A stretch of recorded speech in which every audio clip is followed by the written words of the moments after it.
अभिजित सोनवणे साम टीव्हीचे प्रतिनिधी आपल्यासोबत जोडले गेलेले आहेत। आपण त्यांच्याकडून समजून घेऊया नेमकं काय घडलेलं होतं। अभिजित सर, नेमकं काय घडलेलं होतं आणि ही मुलं नेमकी कोणासाठी पैसे वसूल करतायत, पैसे घेतायत, कोणासाठी घेतायत, नेमकं काय घडलं? इतकी मारहाण करणे इतकं काही घडलं होतं का?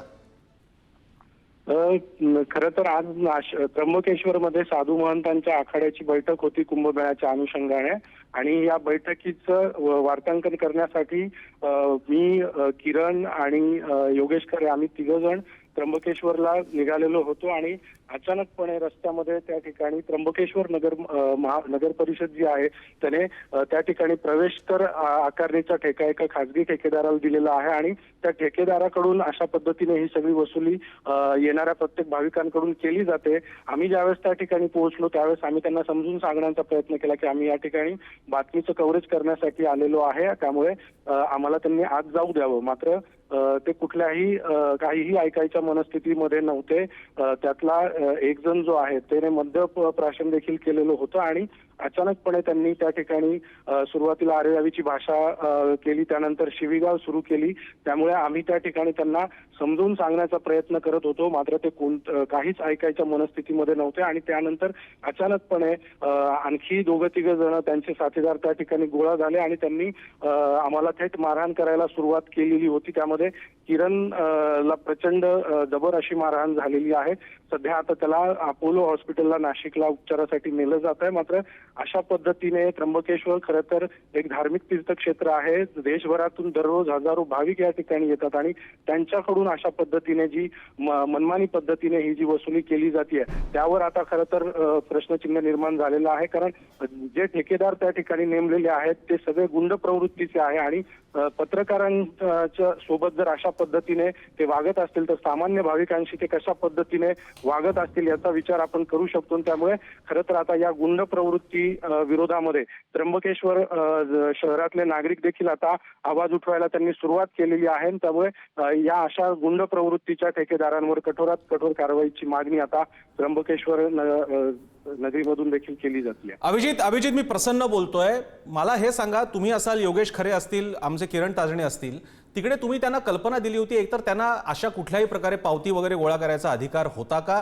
आणि पावती गोळा करायचा अधिकार असेल, रिपोर्टर तिकडे कव्हरेज करायला जातात कारण ती बैठक तिकडे होती। इतर ठिकाणी सगळ्या प्रकारचे कायदे आपण पाळत असतो, पत्रकारांना कोणताही विशेषाधिकार नाही, पण त्यांनी थेट मारहाण करायला सुरुवात केली। नेमका प्रसंग सांगाल का तुम्ही, काय घडलं?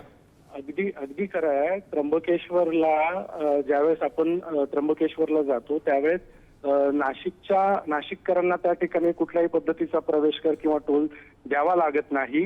जे बाहेर गावून आलेले पर्यटक असतात त्यांच्याकडून प्रवेश कर त्या ठिकाणी घेतला जातो। आम्ही त्या ठेकेदारांची जी मुलं होती त्यांना आम्ही तेच समजून सांगत होतो की आम्ही नाशिकचे आहोत, पत्रकार आहोत, आणि या ठिकाणी आम्ही बातमी कव्हर करण्यासाठी आलेलो आहे, आणि त्यामुळे आम्हाला त्यांनी आतमध्ये जाऊ द्यावं। मात्र ते कुठल्याही परिस्थितीत कुठलं ऐकायला तयार नव्हते। तुम्ही पैसे भरल्याशिवाय तुम्हाला पुढे जाऊ देणार नाही, तुम्ही पत्रकार असो किंवा कुणीही असो, अशा पद्धतीची भाषा त्यांच्याकडून वापरली जात होती। आम्ही त्यांना समजून सांगण्याचा प्रयत्न करत होतो। त्या ठिकाणी त्र्यंबकेश्वर शहरातले काही नागरिक देखील होते, ते देखील त्या ठिकाणी आले। त्यांनी देखील त्या मुलांना समजून सांगण्याचा प्रयत्न केला की ते पत्रकार आहेत, ते नेहमी त्र्यंबकेश्वरला आपल्या बातम्या कव्हर करण्यासाठी येत असतात, त्यामुळे त्यांना तुम्ही जाऊ द्यावं। मात्र ती जी मुलं होती त्यातली काही मुलं मद्यप्राशन केलेली होती, त्यामुळे ते काहीही ऐकायच्या मनस्थितीत नव्हते, आणि त्यांनी आमची गाडी अडवून धरली, त्यानंतर शिवीगाळ करायला सुरुवात केली। आणि ज्यावेळेस आम्ही त्यांना समजून सांगण्याचा प्रयत्न करत होतो तेव्हा त्यांनी मारहाण करायला सुरुवात केली।